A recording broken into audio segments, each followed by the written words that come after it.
టెక్నాలజీని ఉపయోగించుకుంటున్నాం. గతంలో ఎప్పుడు లేని విధంగా ఒక కొత్త యాప్ డిజైన్ చేశాం. ఆ యాప్ ద్వారా ఎప్పటికప్పుడు నమోదు చేసుకుంటూ ప్రతి గంట కూడా మాకు పెన్షన్లు ఏ విధంగా మేము ప్రతిరోజు సమాచారం అందిస్తున్నామో అదేవిధంగా రేషన్ సరుకులు కూడా ఎన్ని షాపుల్లో ఎంతమందికి అందిందో, ఏ గంటకి ఎంతమందికి అందిందో దానిపైన కూడా మేము ఖచ్చితంగా సమాచారం మేము తెచ్చుకుంటున్నాం ఈ టెక్నాలజీ ద్వారా. రాబోయే రోజుల్లో ఖచ్చితంగా మేము మరింత మార్పులు తీసుకొస్తాం. సీసీ కెమెరాలు ఏర్పాటు చేస్తాం.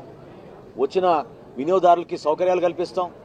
ఈ షాపుల ప్రాంతంలో పారిశుభ్రత గురించి అక్కడ ఉన్న డీలర్లకి ఈ వ్యవస్థ పైన వాళ్ళకి పూర్తి అవగాహన వచ్చేటట్టు, ఎవరైనా ఇబ్బంది పడితే అక్కడే మేము పోస్టర్ పెట్టి జాయింట్ కలెక్టర్ గారి నంబరు, మా డిఎస్ఓ నంబరు, తహసీల్దార్ నంబరు, ఆ షాపు డీలర్ పేరు కూడా, ఆయన ఫోటో, ఆయన నంబర్ కూడా అక్కడ చాలా ప్రముఖంగా ప్రచురించి ఎవరికి ఎటువంటి ఇబ్బంది ఉన్నా కూడా దాంట్లో పెట్టమన్నాం.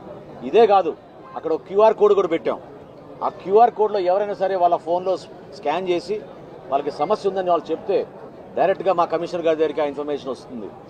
కేంద్ర కార్యాలయం నుంచి మేము పర్యవేక్షించి ఎప్పటికప్పుడు తూకం విషయంలో కానివ్వండి, ఎక్కడైనా ఏమైనా నాణ్యత విషయంలో కానివ్వండి, క్వాలిటీ లోపాలు ఏమైనా ఉన్నా సక్రమంగా సరైన సమయానికి వాళ్ళు తెరవకపోతే మేము చర్యలు తీసుకుంటాం. ఈ 65 సంవత్సరాలు నిండిన వృద్ధులకు, దివ్యాంగులకు సపరేట్ వాట్సాప్ గ్రూప్ ఏర్పాటు చేశాం.